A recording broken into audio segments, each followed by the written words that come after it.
So yeah, talking to the camera like this has really, it's a lot easier. A lot easier to talk and do all this stuff.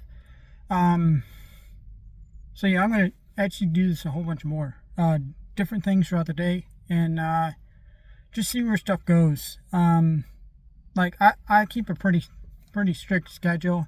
Like around 9 a.m. I start listing, finish that up about 1 a.m. I do some projects to about for 2 or 3 hours, and then do this thing about 7 o'clock at night, and then of course at the end of the month I do my little monthly thing to show you, what I actually did or didn't do or how I did. I figure a month's enough. I don't think a week is a deal where I'm at right now, but that way I can show you actually what I've been doing.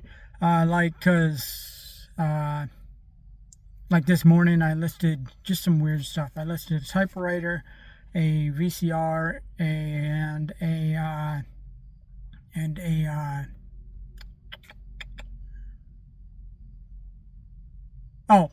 air nailer. That's what I listed this morning.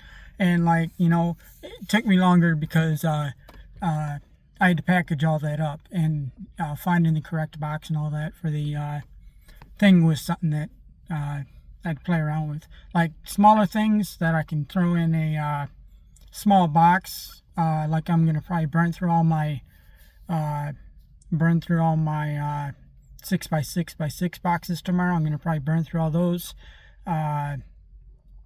Just because I got a whole bunch of small items, I'm pretty much gonna be able to fly through those tomorrow. But yeah, the projects. So what I'm doing is, like, in the mornings I'll be dropping one, showing you what I'm listing, and maybe talking about how to list them, and how I list them anyway. Not how you guys can take it, but just how I list them and what I do as far as photos and everything. And then the projects at 1 o'clock, and then on the weekends I also do weekend projects for a couple hours, just whatever heck I'm going to work on, and I'll just give you an insight on that. Just take it with a grain of salt, whatever, but I'm throwing it out there, being a little bit more open about everything, and little business thoughts on that. And I'll hit you with one real quick. I just want to give you an update what I'm doing. I'm going to start dropping a whole bunch more here, and just because I'm more relaxed with it. And yeah, still going to do the monthly thing at the end of the month. Or the first of the month, I do my little monthly review of what happened last month, kind of deal, and just where I want to be as far as my goals, and also a little bit where my plans are on that. But anyway, that's being said. All right, so you're gonna see a whole bunch more out of that, and I'll try to keep them short and sweet, and not to be a ton of time. So if you're in a business or just life in general, debt can kill you. Like, I don't have a whole bunch of debt. I got my house. My house is my debt right now. And that's because I'm a little bit paranoid about somebody, if I did have it fully paid off, I'm a little bit paranoid about that title getting stolen out from under me, kind of deal. Just in a bank's in place, I can pretty much have a talk with the bank and be like, it's just one more little wall there, but I'm a little bit paranoid about the title. Plus, I got a pretty good interest rate, and I don't want to, whatever. The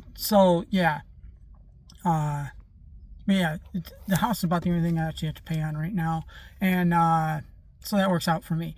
But debt in general, I know everybody has debt right now. Everybody's struggling right now. Everything's horrible right now.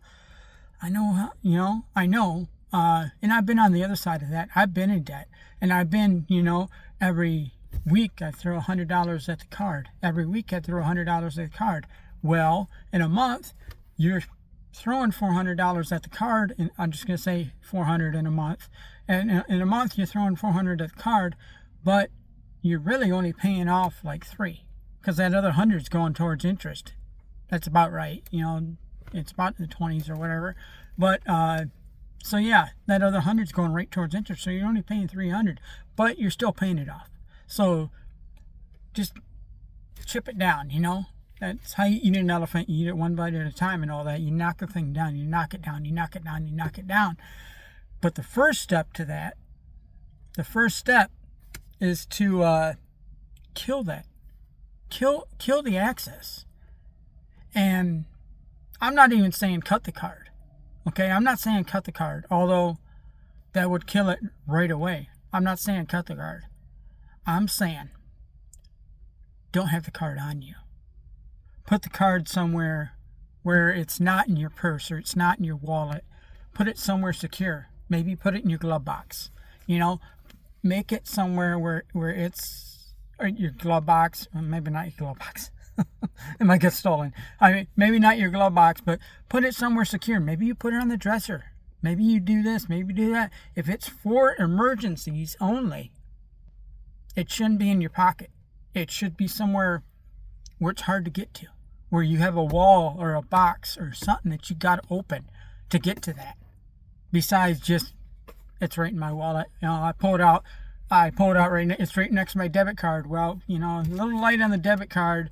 Maybe I'll use the credit card today. Well, 20-something% interest on every purchase.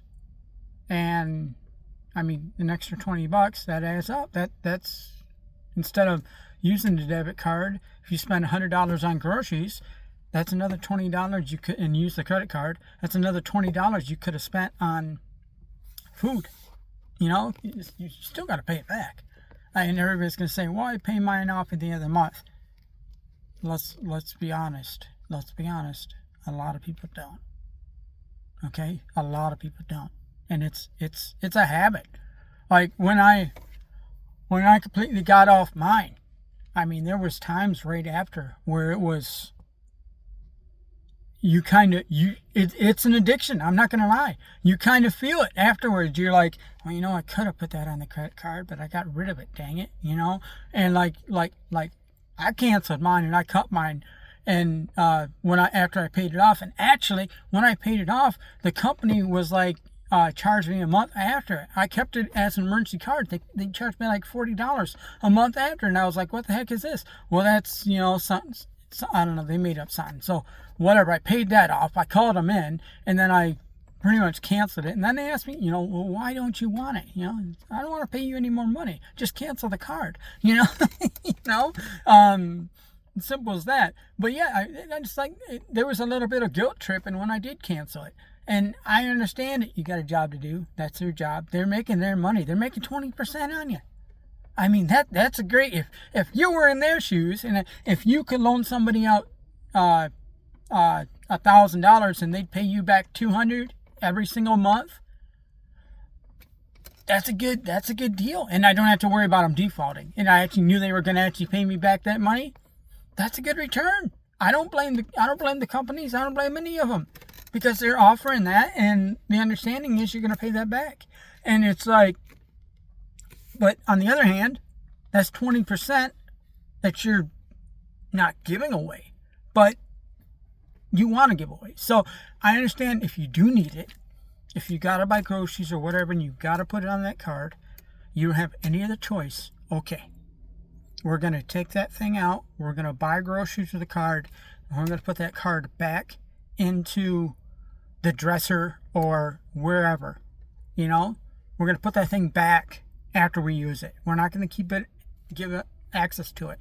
Maybe you do put it in the glove box. Maybe, whatever. And when you need it as an emergency, you use it as an emergency.